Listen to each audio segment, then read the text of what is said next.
At my husband's will reading, my daughter-in-law dismissed me with a cruel smile, telling me to get out of our lives and play farmer. My own son, Owen, agreed, his silence louder than any shout. They thought they'd exiled me to an old ranch, but they underestimated my resolve. The truth about that ranch, and my comeback, will shock them. Listen to my story. Like, share, and let me know where you're listening from. The heavy silence in Mr. Albright's office felt like a physical weight pressing down on Elara. It was only 3 days since Silas's funeral, and the raw grief still clung to her, a suffocating shroud. She sat rigidly in the leather chair, her gaze fixed on the mahogany desk, as if it held all the answers.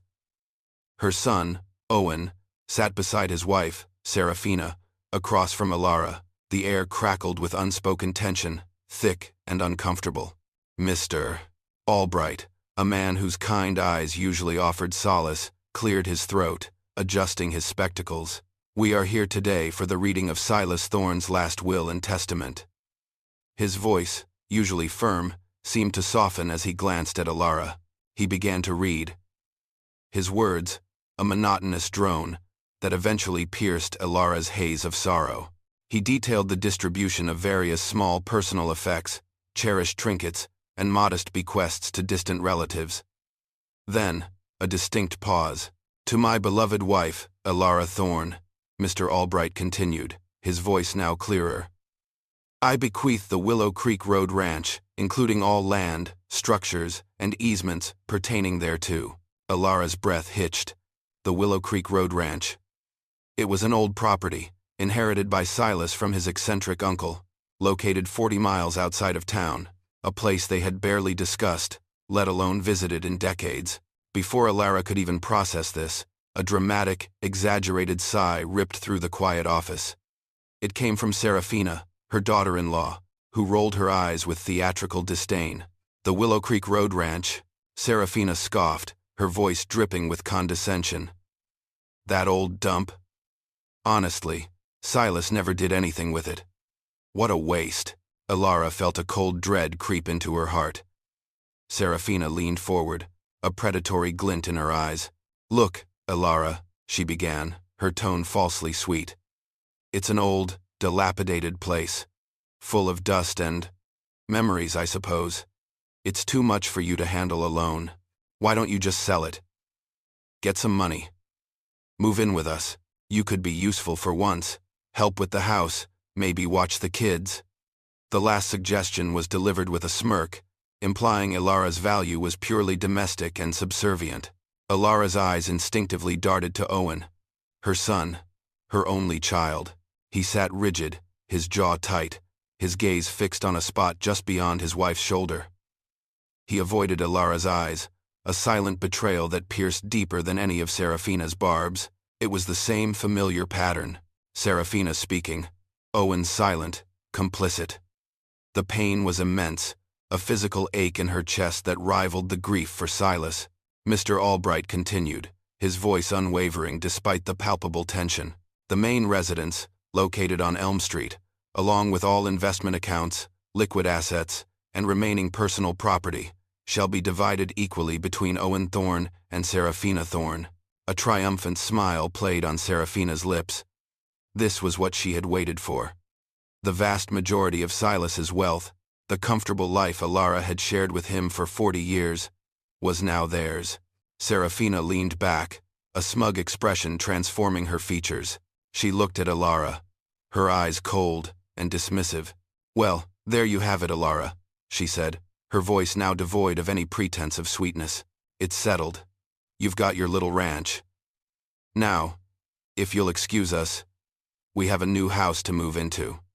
Her words were a chilling dismissal, a command to disappear. Get out of our lives. Go on, play farmer. See if you can make that old place do anything but rot. Her cruel words twisted the knife. Maybe the isolation will do you good, Serafina added, her voice dropping to a harsh whisper. Give you time to think about all the ways you failed as a mother. The accusation hung in the air, thick with venom. Elara felt a tremor run through her. Failed as a mother? She had given Owen everything, sacrificed so much. Her gaze, filled with anguish, landed once more on her son. Owen finally spoke, his voice barely a murmur. "It's for the best. You and Serafina, you've never seen eye to eye. This will give you space." He didn't meet her gaze, his shame evident. But his words were a quiet agreement, a justification for Serafina's cruelty. In that moment, Elara understood with sickening clarity. Serafina hadn't just charmed Owen. She had systematically poisoned him against his own mother over the years. Each slight, each argument, each perceived failure on Elara's part had been magnified, twisted, and used as a wedge between them. Elara had always dismissed it as Serafina's difficult personality. But now, seeing Owen's quiet capitulation, she saw the true extent of the manipulation. Her son was lost to her, heartbroken, stripped of her home, her husband, and now, it seemed, her son. Elara merely nodded. Her voice was a fragile whisper. "I understand. I'll pack my things." 40 years of memories, a lifetime built with Silas, reduced to mere clutter, ready to be moved out of their sight. As she rose to leave, Serafina's satisfied gaze followed her, a smirk lingering on her lips. Elara ignored it, her dignity a thin shield against the onslaught of emotions. She walked out of the lawyer's office, leaving behind the remnants of her old life, a ghost haunting a past that was no longer hers. The drive to the Willow Creek Road Ranch was 40 miles of quiet contemplation and searing pain. Each mile took her further from the familiar, further from the life she knew, casting her into an exile she had never imagined. The asphalt gave way to a winding gravel road, then a dirt track, leading to a landscape that felt forgotten by time. The ranch house stood solitary amidst overgrown fields, a silhouette against the fading afternoon light. It was a 2-story structure, weather-beaten and sagged in places. Its windows like vacant eyes. Silas had inherited it years ago but had never done anything with it. "Too many memories," he'd always said with a wistful look, though Elara had never fully understood what those memories entailed. Now, it was her inheritance, a tangible symbol of her disinheritance from the life she once knew. She pushed open the front door, a protesting groan echoing through the stillness. A cloud of dust motes danced in the sliver of sunlight, piercing a grimy window. The air was thick with the smell of mildew and disuse. Old, draped furniture stood like forgotten statues under white sheets, their forms hinting at a past life.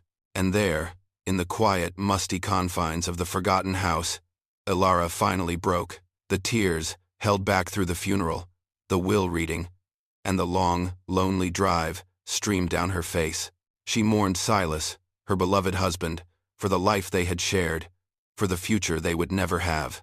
And she mourned the illusion of family, the shattered dream of a loving son and a daughter-in-law who would embrace her. But amidst the raw grief, a flicker of something else ignited within her, a fierce resolve. She wouldn't just wither away in this forgotten place. She would survive. She would rebuild. What exactly? She didn't know. But the vow settled deep in her soul. She was unaware, in that moment, that the very means to do so, to reclaim her life and perhaps even more, lay hidden within the dusty walls of the Willow Creek Road Ranch itself. The first week at Willow Creek Road Ranch was a brutal dance with despair. The silence was profound, a vast, echoing emptiness that amplified Elara's grief for Silas and the stinging wound of her son's betrayal. Each creak of the old house, each whisper of the wind through the tall, unkempt grass, seemed to mock her solitude. Nights were the worst, long hours spent staring at the ceiling, the injustice and loss pressing down on her like a physical weight. The thought of Serafina and Owen comfortably settling into the Elm Street house, while she was exiled to this forgotten place, twisted in her gut.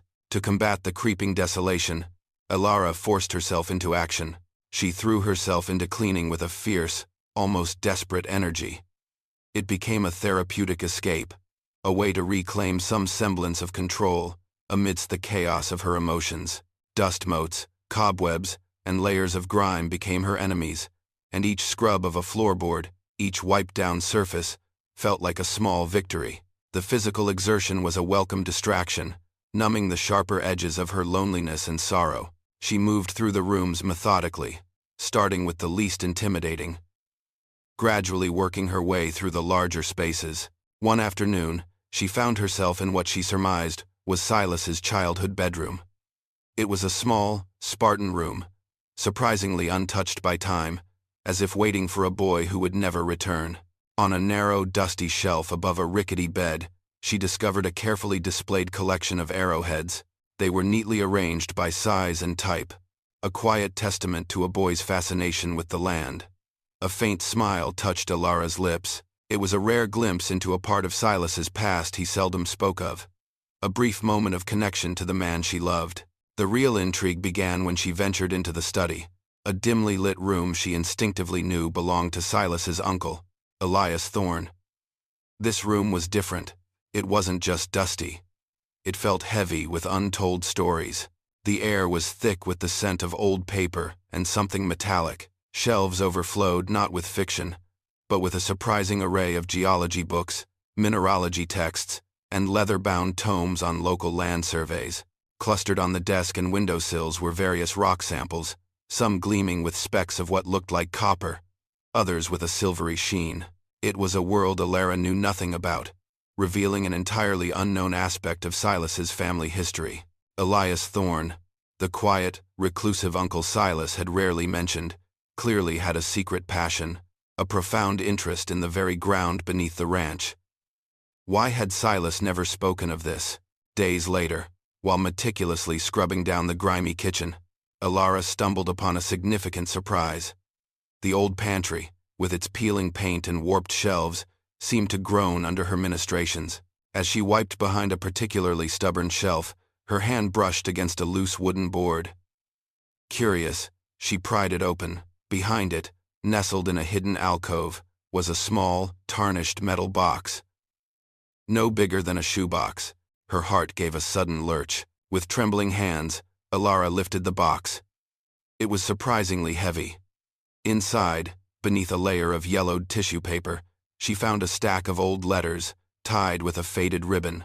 They were written in graceful, looping script, entirely in Spanish. Elara's knowledge of Spanish was rudimentary, enough for basic pleasantries, but not for deciphering entire letters. Yet, she could make out a recurring name, Sophia. These were old love letters, dating back to the 1,940 seconds. Beneath the letters, Elara found a small collection of sepia-toned photographs. One, in particular, caught her eye. It showed a vibrant young woman with dark, expressive eyes and a warm smile, her arm linked with a man whose face was strikingly familiar. He had the same strong jawline, the same piercing eyes, the same distinguished nose as Elias Thorne, whom Elara only knew from an old, formal portrait. It was unmistakably Elias, younger, happier, caught in a moment of genuine affection with Sophia. Elara carefully unfolded one of the letters, scanning for any recognizable words. Even without a full translation, certain phrases jumped out at her, repeated across different pages. Derechos mineros, mining rights. Encuestas de tierras, land surveys. El secreto, the secret.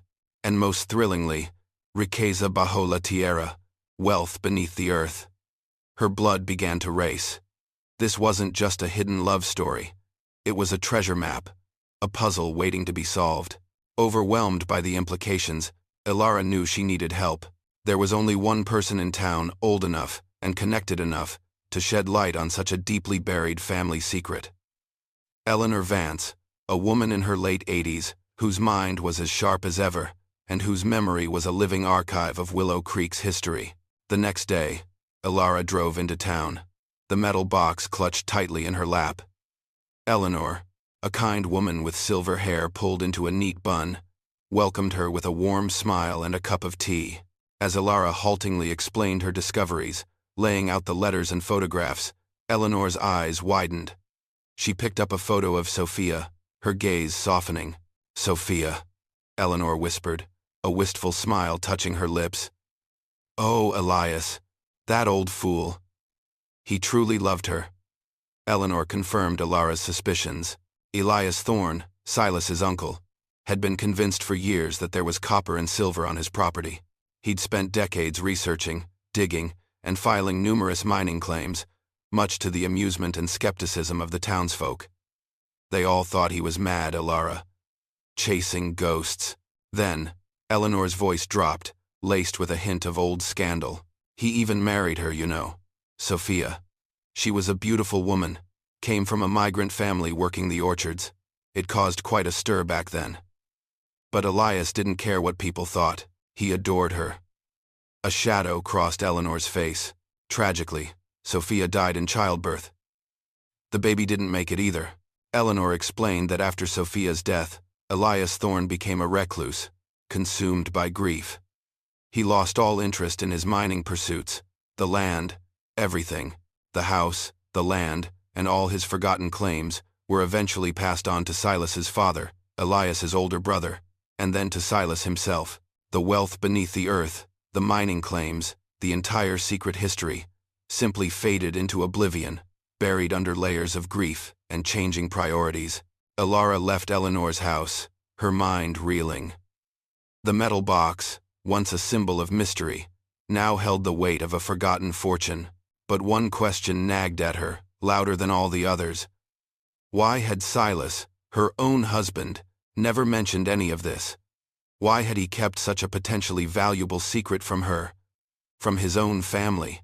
The implications were staggering, and Elara felt a new purpose stirring within her. A determination to uncover the full truth. The revelation from Eleanor Vance ignited a spark within Elara, banishing the last vestiges of despair. The Willow Creek Road Ranch was no longer a symbol of exile and forgotten memories. It was a puzzle, a mystery begging to be solved. Driven by a newfound purpose, Elara embarked on a systematic search of the old house. The previous cleaning had been therapeutic. This was an excavation, a quest for truth, and, perhaps, for justice.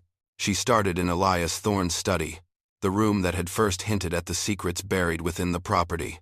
Every dusty book was pulled from its shelf, every drawer meticulously emptied.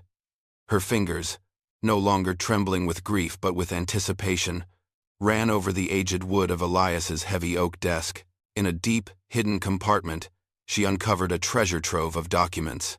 There were meticulously drawn survey maps from the 1,940 overlaid with Elias's own geological notations, crisscrossed with lines and symbols Elara didn't understand, but recognized as significant. Alongside them lay yellowed correspondence with the Bureau of Land Management, official-looking papers discussing land claims and mineral rights. Then, she found them.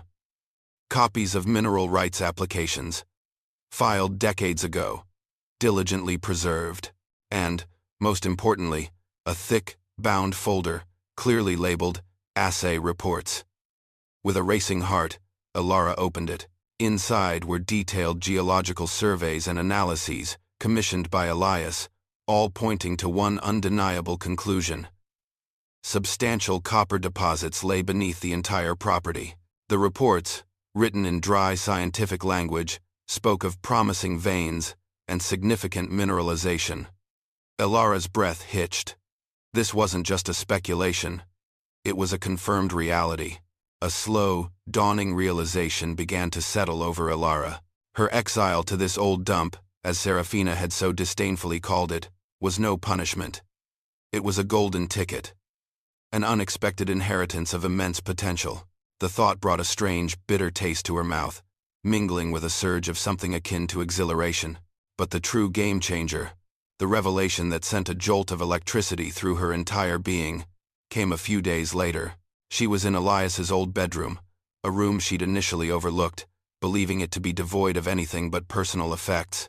As she pushed aside a heavy, moth-eaten coat in the closet, her fingers brushed against something hollow. A false back panel. Her heart hammered against her ribs.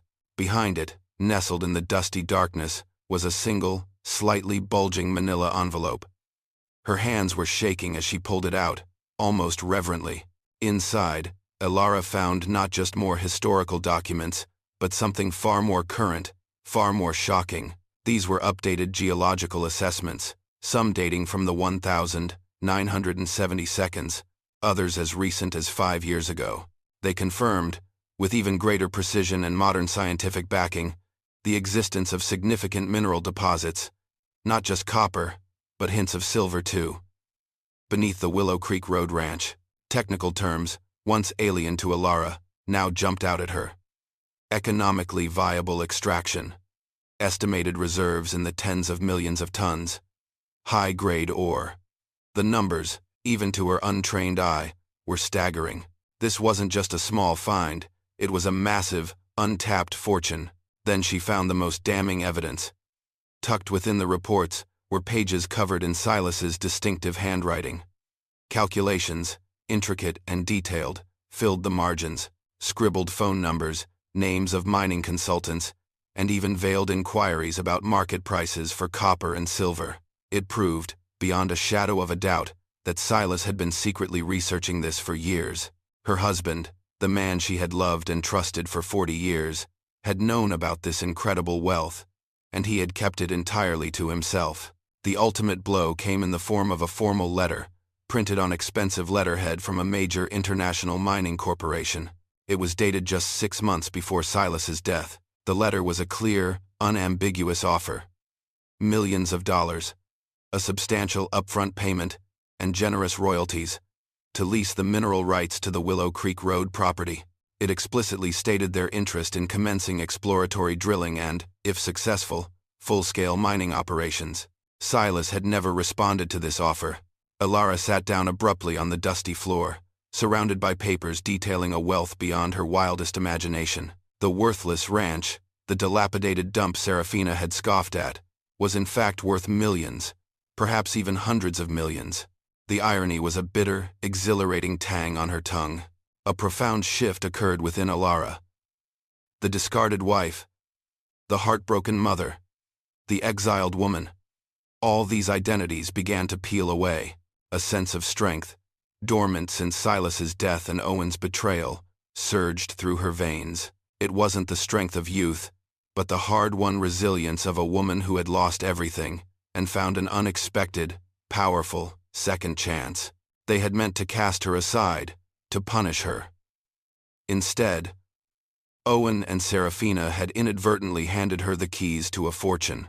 They had given her the ultimate tool for her own survival. And, perhaps, for something more. The discarded mother was about to disappear, replaced by a woman who was sharper, more dangerous, and absolutely ready to exact her revenge. The game had just begun. The house had yielded its paper secrets, but Elara felt an undeniable pull toward the one place Silas had always kept her away from. The basement. He'd always dismissed it as just storage, darling, full of cobwebs and old junk. But now, armed with the knowledge of his secret research and Elias's old claims, Elara knew better. The basement was not just storage, it was the final, and perhaps most significant, piece of the puzzle. Armed with a sturdy flashlight and a fresh surge of resolve, Elara approached the basement door. It was heavy, made of solid oak, and creaked ominously as she pushed it open. A musty, earthy smell wafted up, tinged with something metallic and damp. She flicked on the flashlight, its beam cutting through the inky blackness. The wooden stairs, steep and narrow, groaned under her weight as she descended, each step a testament to the house's age and the hidden depths below.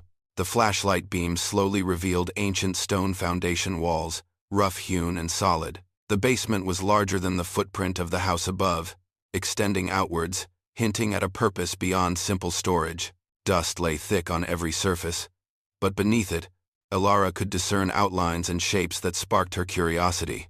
Against one wall stood a rough-hewn workbench, cluttered with an array of unfamiliar tools. There were picks and hammers, some with sharpened points, others broad and flat. Strange, intricate measuring devices lay beside them, their dials and lenses hinting at scientific precision. This was no ordinary handyman's bench. These were tools of an entirely different trade. Mining tools. A shiver of anticipation ran down Elara's spine. Her breath hitched at the far corner of the expansive basement. There, partially obscured by shadows, was the unmistakable entrance to a tunnel. It was about 4 feet high, clearly artificial, its ceiling and sides shored up with rough-hewn timbers, forming a dark, inviting maw into the earth. A cool, mineral-scented draft flowed gently from the darkness, carrying with it the faint, earthy smell of damp rock. This wasn't a natural cave. It was a deliberate, professionally constructed shaft. Elara peered into the darkness, her flashlight beam unable to reach its end. A primal instinct, a mix of caution and awe, held her back from entering. She wasn't brave enough, not yet, to venture into the unknown depths, but she knew, with absolute certainty, that someone had dug this tunnel, and they had done so for a very specific reason. Elias. And then, perhaps, Silas. She turned her attention to a stack of wooden crates piled against another wall. They looked old, weathered, and heavy. As she tried to shift the top one, she realized it was significantly heavier than the others, almost impossible to move. Curiosity overriding caution, she found a crowbar nearby and carefully pried open the lid. Inside, nestled amidst old newspapers for cushioning, were several chunks of rock, wrapped in canvas. Elara carefully unwrapped one. Her eyes widened. The rock was dense, substantial, and shot through with distinct green and blue veins, glittering faintly in the flashlight's beam. Copper. Undoubtedly, copper. She scraped a nail file across one of the veins, and a dull, metallic streak appeared. The value, the very real, tangible value, of her inheritance was staring her in the face. She examined another crate, then another, finding more rocks, all gleaming with the promise of metal. This wasn't just a few samples. This was evidence of a rich vein, brought up from the depths of the tunnel. The real treasure, however, lay in the last crate, hidden beneath more layers of dusty canvas. It was a sturdy leather portfolio, tied securely with a length of faded string. Elara untied it, her fingers trembling with a mix of excitement and indignation. Within were official geological surveys, even more detailed and recent than the ones she'd found upstairs. These were dated just 5 years ago, and commissioned by Thorn Geological Associates. Elara recognized Silas's careful handwriting on the cover, his name alongside the fabricated company. He hadn't just dabbled. He had gone deep. The reports were meticulously organized, filled with technical jargon and professional graphs. They confirmed, in no uncertain terms, a significant copper deposit with excellent commercial potential, detailing estimates of ore quality, tonnage, and projected revenues that made Elara's head spin. A comprehensive feasibility study outlined modern, environmentally friendly extraction techniques, emphasizing the potential for long-term, sustainable mining. The projected 20-year lease revenues were astronomical, numbers that far exceeded anything Elara had ever dreamed of. And then, she found it. The final, most devastating piece of the puzzle. A formal offer, just like the one upstairs, but even more enticing. It was from Southwestern Mining Corporation, one of the largest names in the industry. And it was dated just 3 months before Silas's death. The offer wasn't just for millions in royalties. It included a staggering $2 million upfront payment. Silas had known. He had known all of it.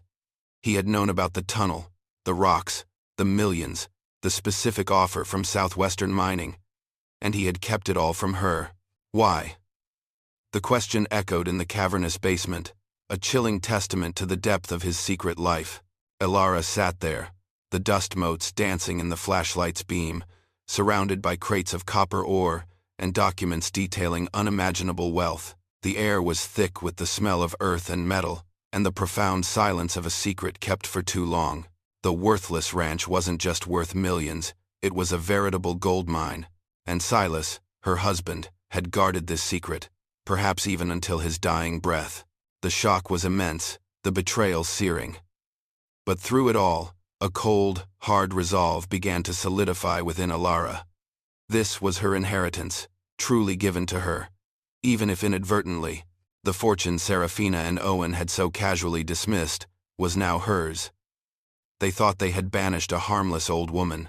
They were about to learn that they had simply given a discarded mother the means to become a much, much more dangerous one. If you're captivated by Elara's incredible journey, make sure you don't miss a single moment of her transformation.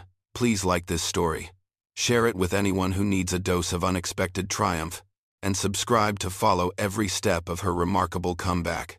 Elara sat heavily on an overturned crate in the dusty basement, the flashlight beam cutting a stark circle around her. The air, heavy with the scent of damp earth and metal, seemed to vibrate with the enormity of her discovery.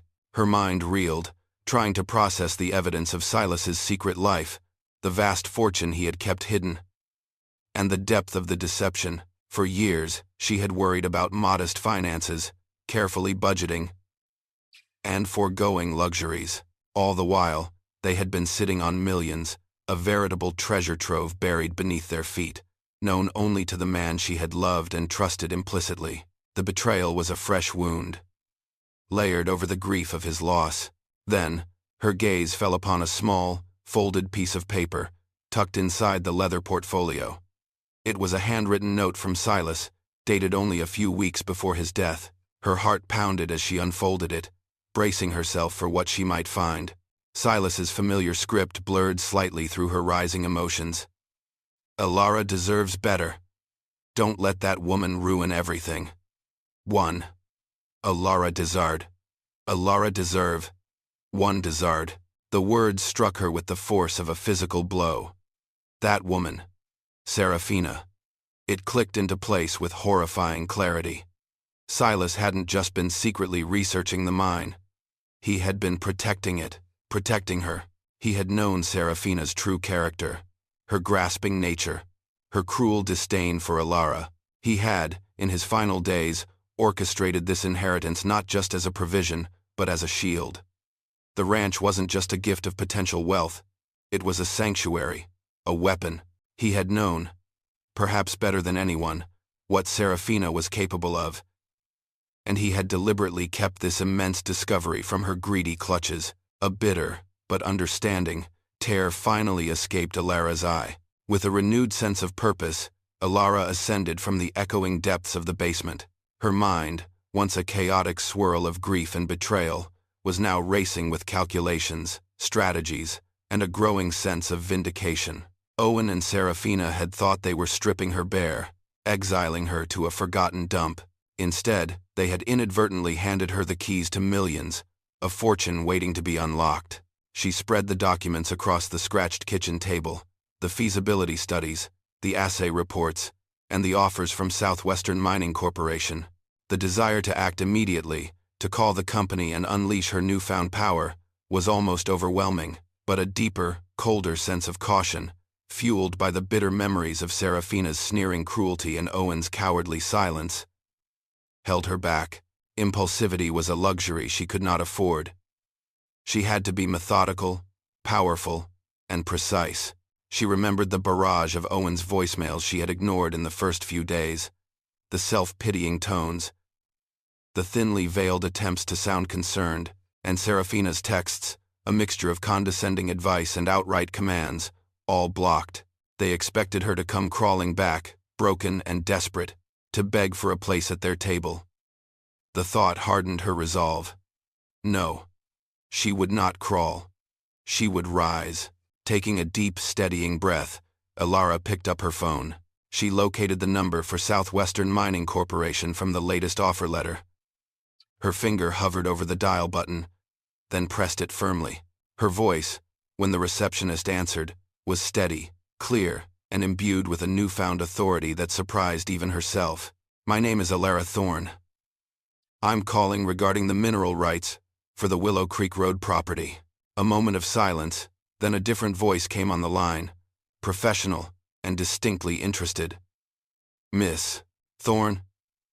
This is Miss Morrison, Director of Acquisitions. We've been hoping to hear from you regarding Mr. 2000, Thorne's inquiry. The fact that they had been hoping for her call was a subtle but powerful affirmation. Indeed, Elara replied, a thrilling surge of electricity flowing through her veins. I am very interested in discussing your proposal. Miss Morrison wasted no time. Excellent. We are prepared to improve upon our original offer, Miss Thorne. Perhaps we could schedule a site visit to discuss this further at your earliest convenience? A site visit to her ranch. The irony was exquisite. Elara felt a triumphant smile touch her lips. Genuine and powerful for the first time in weeks. That would be most agreeable, Miss Morrison. How does next Tuesday sound? Later, as she caught her reflection in the darkened window pane, Elara saw a transformed woman. The lines of grief were still etched around her eyes, But beneath them, a fierce determination blazed. The stooped shoulders were straighter, the gaze sharper. She was no longer just a grieving widow, a discarded mother. She was Elara Thorne, owner of a copper mine, a woman with options, power, and an undeniable path to reclamation. She spent the rest of the day immersed in the documents, meticulously researching mining law, property rights, and corporate agreements. Each paragraph she deciphered, each clause she understood, solidified her understanding of exactly what she held in her hands, and exactly what Owen and Serafina had so carelessly, so cruelly, given up. The storm was coming, and Elara, standing firm on her millions, was ready. Tuesday morning dawned clear and crisp, a stark contrast to the tumultuous emotions that had roiled within Elara for weeks. As the sleek, black SUV of Southwestern Mining Corporation pulled up the long gravel driveway, Elara stood on the porch, a picture of quiet confidence. She had traded her usual comfortable attire for a sharp, tailored business suit, a silent declaration that she was here to be taken seriously, not pitied. Victor Ruiz, the charismatic director of acquisitions, and Dr. Lena Kim, a brilliant geologist, stepped out. Their professionalism was immediately evident. Victor, a man with a reassuring smile and keen eyes, extended his hand. "Miss Thorne, thank you for inviting us. Please accept our renewed condolences on your loss." Mr. Thorne was certainly a man of great foresight to hold on to this property. His words were respectful, a tacit acknowledgement of Silas's shrewdness. As they began their tour of the property, Victor pointed out various geological features, his voice rich with expertise. He indicated outcrops, soil colorations, and even certain plant growth, all subtle signs to the trained eye that spoke of mineral deposits below. Dr. Lena Kim, meanwhile, held a tablet displaying a sophisticated digital map of the ranch, overlaid with shimmering contours. "As you can see, Miss Thorne," she explained, her voice precise and authoritative, "the geological surveys indicate a high-grade copper deposit that runs across the entirety of your property. We project excellent yield, which will translate to higher royalties for you." When they stood above the concealed entrance to the basement tunnel, Victor knelt, examining the ground. "Remarkable," he murmured, almost to himself. "Elias Thorne's original tunnel perfectly follows the main vein. He truly was ahead of his time." Elara listened, absorbing every detail, her expression carefully neutral. She allowed them to speak, to present their case, giving nothing away. Finally, after a thorough walkthrough and a detailed explanation of their extraction plans, Elara, her voice calm and businesslike, cut to the chase. "Gentlemen, Dr. Kim, while your expertise is impressive, I believe we should discuss the financial offer." Victor smiled, a confident glint in his eye. "Indeed, Miss Thorne. Given the updated assessments and the quality of the deposit, our initial offer was conservative. We are now prepared to offer you an upfront payment of $4 million for a 20-year lease of the mineral rights." He paused, letting the figure sink in. "In addition, you would receive quarterly royalties, which we project will average between $300,000 and $500,000, depending on market rates and extraction volume." Elara maintained her neutral expression, though internally, her mind reeled. $4 million up front, $500,000 every 3 months. The numbers were immense, a dizzying fortune that eclipsed anything she had ever imagined. This was not just enough to survive. It was enough to thrive, to command, to exact a very particular kind of revenge. "I see," Elara responded, her voice betraying none of her inner turmoil. "That is a substantial offer. I will need to review the full contract with my lawyer, Evelyn Shaw, before making any decisions."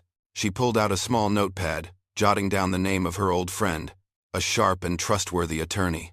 Victor nodded, clearly impressed by her composure. "Of course, Miss Thorne.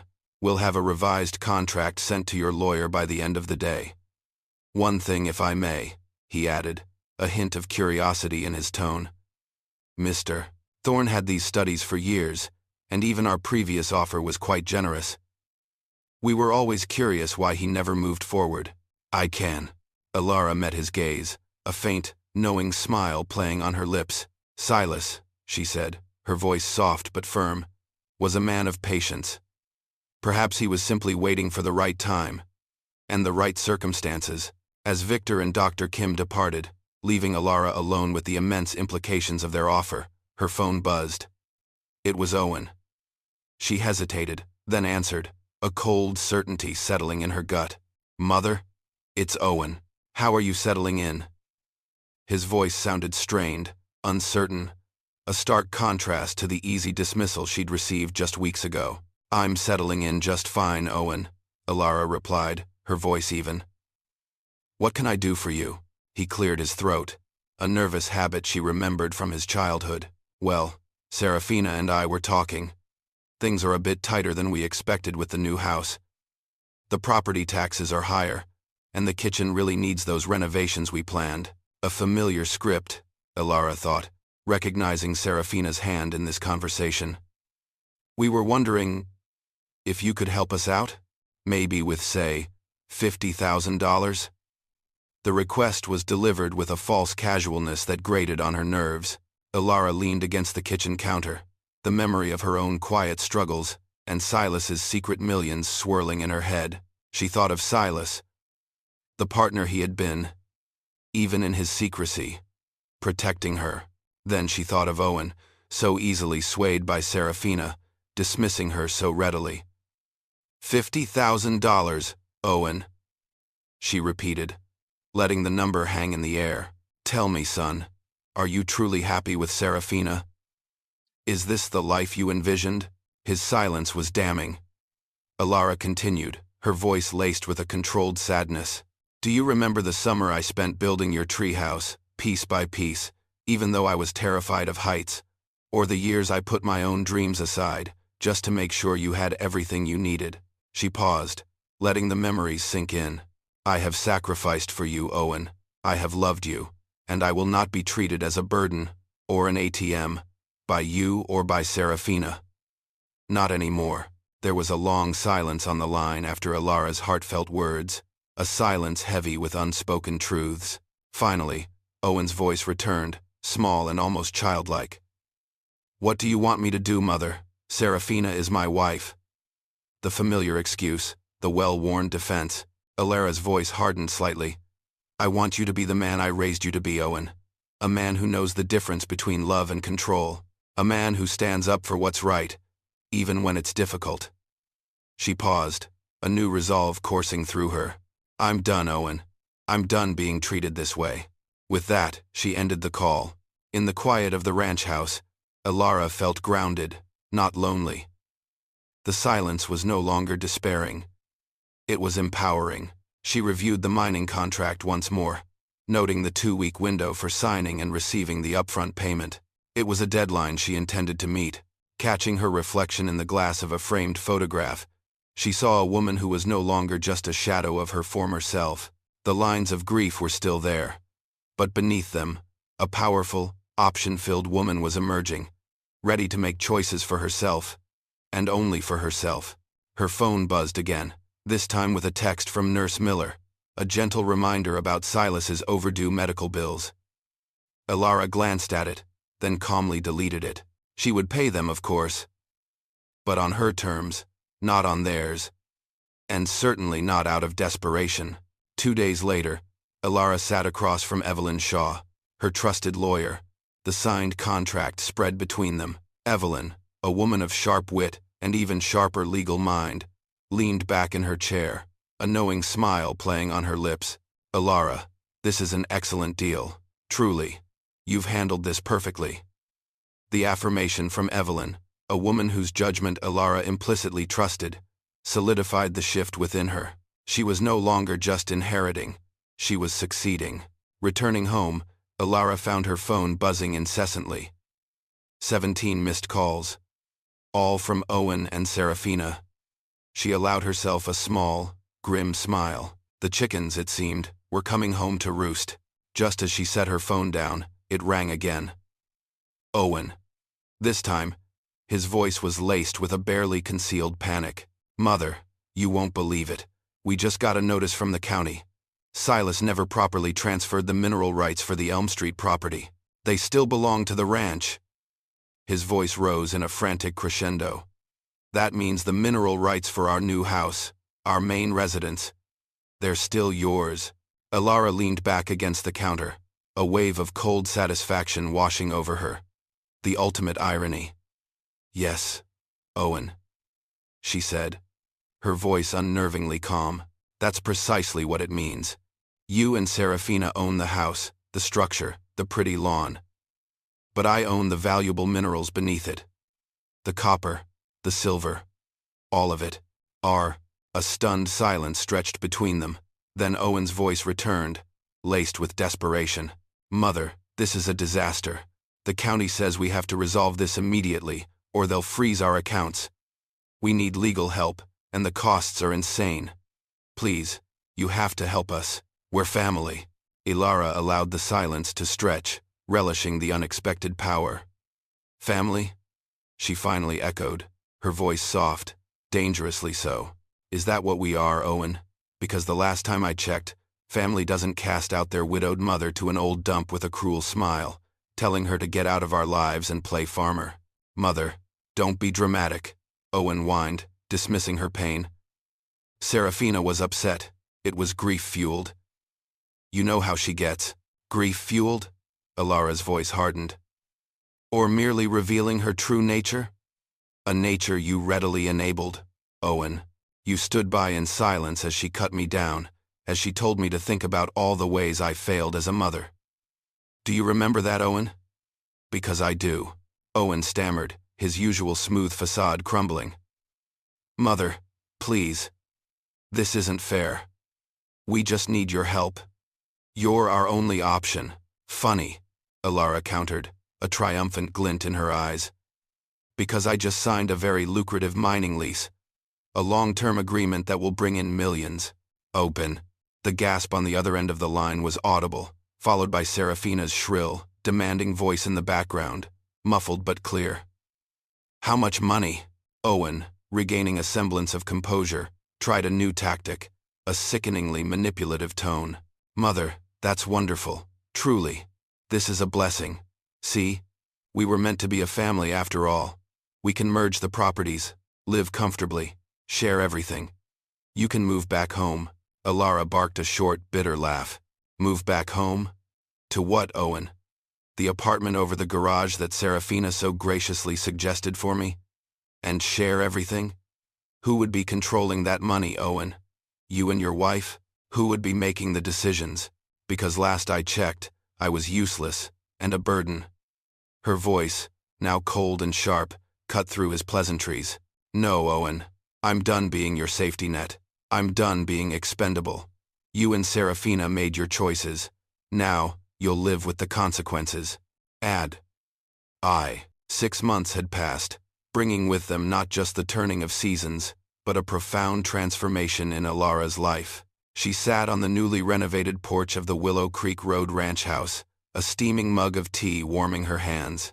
The morning sun painted the fields in hues of gold and amber, and the air was alive with the gentle chirping of birds. In her lap lay a quarterly report from Southwestern Mining Corporation, and nestled within its pages, a check for $437,000. It was the first of many, proof of a fortune she now commanded. Her phone, once a source of constant, irritating demands, now rang less frequently. The calls she did receive were welcome. From Evelyn Shaw, her lawyer, coordinating investments.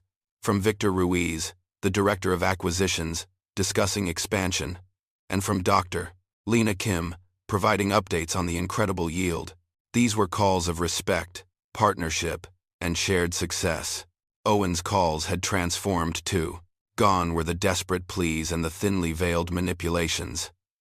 His messages were now infused with a genuine caring, a longing for connection that Elara recognized.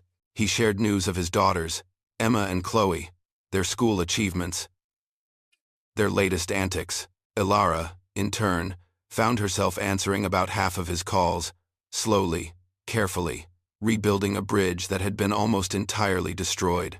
Serafina, on the other hand, had stopped calling altogether. After Elara's calm, firm advice to examine her own behavior and the choices she's made. The silence from her daughter-in-law had been absolute. Owen's calls hinted at deeper issues within his own life.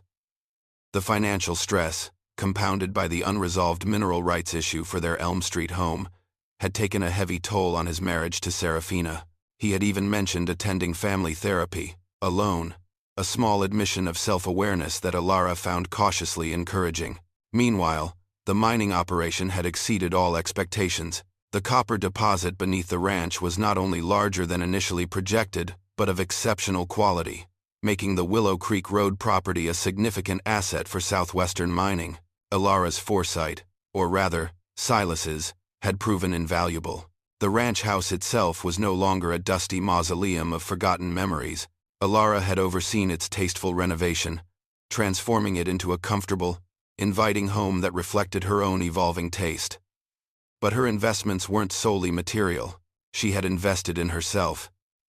In personal experiences, photography classes that rekindled a long-dormant artistic passion, travels to places she had only dreamed of visiting, and even geology courses at the local community college, driven by a desire to truly understand the land that had given her so much. Elara was finally living for herself, discovering her own dreams and passions, untethered from the expectations of others. One afternoon, a new voicemail from Owen chimed on her phone. His voice was soft, hesitant. "Hey Mom, just wanted to let you know. Emma made the honor roll again, and Chloe's painting won first prize at the school fair. They're both asking about you. I'm really trying, Mom. Trying to be the man you raised me to be. And I'm sorry. Truly sorry. For everything. Donna's, of this problem and..." A warmth spread through Elara's chest, a feeling of hope she hadn't dared to entertain. She immediately called him back. "Owen, that's wonderful about Emma. Tell me everything." They talked for a long time, the conversation flowing easily between the children's achievements, Owen's struggles, and Elara's new life. He mentioned that Emma and Chloe, and even Serafina, missed her. "Well," Elara said, her voice gentle, "you should bring them out to the ranch sometime. It's very comfortable now." Then, Owen's voice dropped, tinged with a raw honesty. "Mom, Serafina and we've separated." He paused, and Elara waited patiently. "She made me choose, Mom, between her and trying to fix things with you.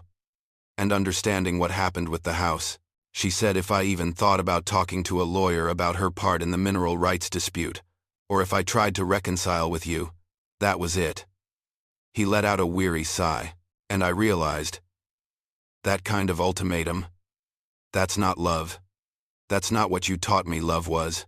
A deep knot of tension, one Elara hadn't even realized she was carrying, released itself within her. "Oh, Owen," she whispered, her voice filled with a complex mix of sorrow for his failed marriage and immense pride for her son. "I'm so sorry about your marriage, but I'm also so proud of you.